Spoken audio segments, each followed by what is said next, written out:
everyone, welcome back to WHU TV. It's nice to see you. I hope you're keeping well and slowly but surely calming down and enjoying the rest of your weekend after that calamitous result at the London Stadium. Well, here are my full-time thoughts of West Ham 0, Chelsea 3. But as always, guys, this video is sponsored by the channel sponsor, 3retro.com.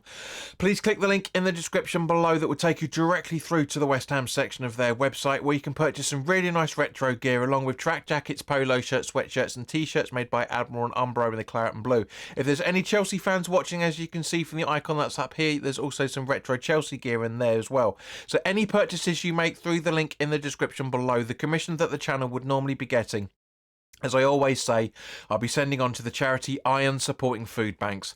They're based in the Newham area and they're helping those in the Newham area and the Essex County and further afield for that matter, as they're currently supporting over 70, probably close to, if not over 80 separate food banks by the time of this recording. So guys, go grab yourself a really nice retro shirt. You'll be saving yourself a few quid in comparison to your respective club shop if there's any Chelsea fans watching, and to be helping those the less fortunate than you and I. But if you want to make a donation directly to the charity, but you don't want to make a purchase through the affiliate link, that's perfectly fine.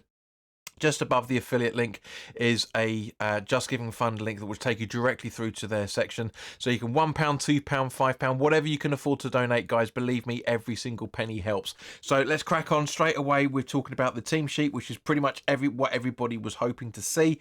Areola in goal with Emerson at left back, Wan-Bissaka at right back, Kilman and Mavropanos in the defensive centre back pairing, Alvarez and Rodriguez in front of them, with Kudus on the right, Somerville on the left, Paquetá in the middle, and Bowen as the centre forward. Now it changed to back three or back five for the majority of the game, with Alvarez slipping back in there. But where the hell or what the fuck was going on with our midfield and defence for the first 20 to 25 minutes?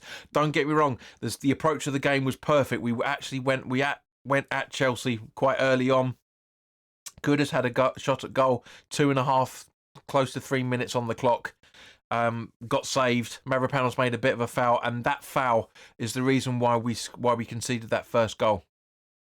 Right, because the free kick was taken. Wan-Bissaka was completely undone with a good pass from Sancho up to Jackson, and Jackson puts it in the back of the net. I said last season that Jackson's going to be a good player for Chelsea, and he's proving his worth with Chelsea this season. If I remember correctly, I said that Jackson's a player that we need to be keeping an eye out for. I've said it many times when we played Chelsea. And it was the most easiest goal he's ever scored. It really was easy. It looked great from a Chelsea perspective. It genuinely will. Rolls it in between Areola's legs in the same way that how we conceded that goal at Fulham last weekend, from the ball rolling under Mavropanos' legs, which led to the ball there. But I do think Areola can do better. But what irritates the hell out of me for the second goal is the fact that even less people were running when Jackson was fed in for that ended up being the second goal. Now with the first goal, Alvarez is keeping pace with him, but just can't catch up at the same point. He can't block him. Kilman's too late. Wan-Bissaka was asleep. He's been brilliant for us. Excuse me. He's been brilliant for us since the start of the season. And everybody's going to have an off day, but boy, did Wan-Bissaka have an off day with this game. The first part of this game, unreal. First half, I should say, unreal. It was just completely asleep, and we were asleep for the second as well, for that matter. It really was poor.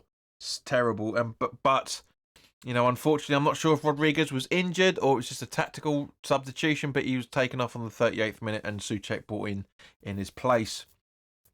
Now, it's going into the half time at 2-0 down, kind of thinking we can get something back, because we started to build a little bit of momentum, started to make some good change. I mean, obviously, Kudus scored, but it was offside as well, for that matter.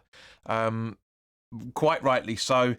VAR ruled it completely right. He was offside. However, the VAR check on Somerville, I feel, was wrong. If they'd have said that it was the foul that started outside the box when that tweet went up on the big screen from the Premier League Premier League match account or match day centre or whatever it's called, then if they said it was outside the box, I'd understand that, but not enough consistent holding. I mean, what the fuck is consistent holding? Genuinely, what is it? Never ever heard this before. Never in a million years have we ever heard this phrase before. Consistent holding. Oh, sorry, sustained holding. Not enough sustained holding, basically, which is the last part of it. I mean, if you're being fouled, you're being fouled. He grabs his arm, right? That's 3 or 4 seconds holding his arm. How is that not a fucking penalty? I'm not saying in any shape or form that we've lost this game because of that decision. No way. Nah, not at all. Even as crap as Samuel Barrett was as a referee, he was useless for a lot of it. Did not reinforce any of the rules whatsoever in terms of quite a fair bit. For example, substitutions going off at the nearer part of the pitch. You know, just no backbone in telling goalkeepers to. I mean, because Sanchez fucking time wasted like crazy. You know, and we had a shit. What? And we had what? A minute or 2 minutes of added time in the first half, and 4 in the second. When there was 1, 2, 3, 4, 5, 6, 7, 8, 9 substitutions. That's close to 5 minutes without goal celebration time, and yet we had 4 minutes alone. You know, it should have been 5 or 6. It genuinely should have been. I said it at the time. It should have been at least 5. But anyway, the point is going into the second half. This is it's such poor communication between the players. It really, really is. It really shouldn't be this bad. I mean, I know people are going to say that, you know, there's a lot of time still to go in the season, and there is 100%. You know, I've always said that. But at the same point, guys, you know, there's just that it's the basics, the fundamentals was getting absolutely slammed on. And whatever Lopetegui told the players at half-time didn't work because we conceded within, 70 seconds, 80 seconds. Again, from a Chelsea perspective, it's going to look fantastic. It really, you know, all 3 goals will look brilliant.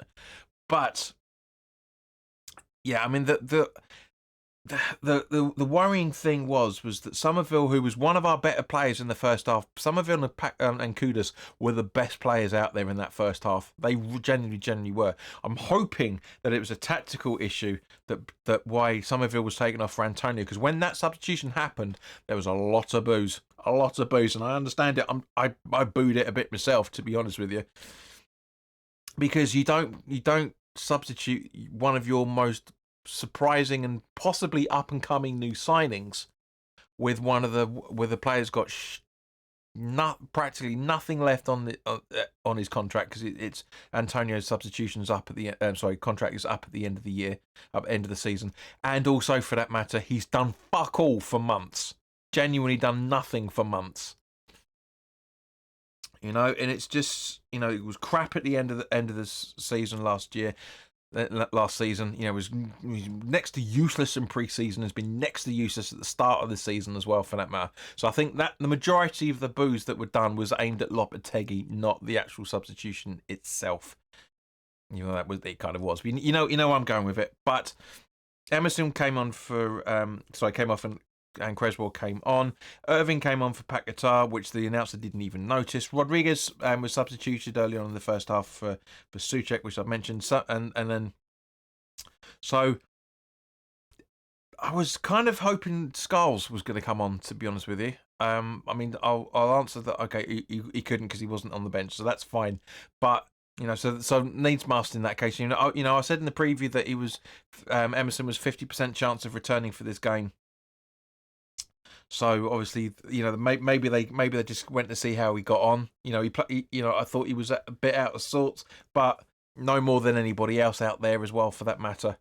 But as I say, the communication between the players, it was worrying. For example, there was a bit when we were on the bit of an ascendancy.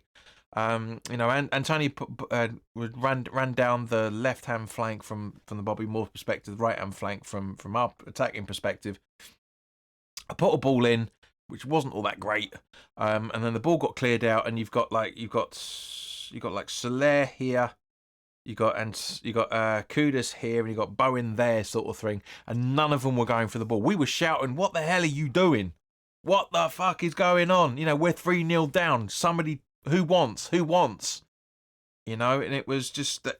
And at least 2 of the 3 players have played with each other for over a season. Yeah, they know. It's just honestly, it's just that.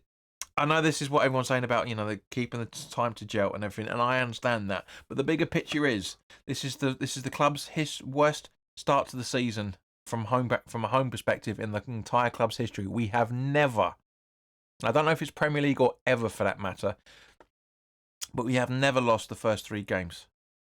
You know, we've had a couple of draws and a loss, and a couple of draws and a win, or you know, a win and a draw and a loss, and a win and a loss and a loss. But do you know what I mean? It's worrying because at the end of the day, guys, we have conceded 8 goals in the first 3 home games, and we've scored nothing from open play. You know, we got lucky with the Man City own goal, but we've done. I think it was Man City. Yeah, Man City, but we've done nothing else. That's worrying. I know, as I say, you know, we're only 5 games in, so there's 33 games left on the season and that calendar, and I get that. That's fine. But at the same point, there's worrying signs already. There was boos at full time, which I understand, especially bearing in mind we come off the back of a very last ditch point against Fulham. Now, I said in the watch along, we were fortunate at the time. We were fortunate to get that draw. I said it doesn't matter how many new players we have, doesn't matter what managers we have, it's the same old West Ham. Now this has to be instructions at certain points. It has to be, because it just makes no sense. We've got more attacking flair players with more ability players and than we have recently, especially over the last 10 years.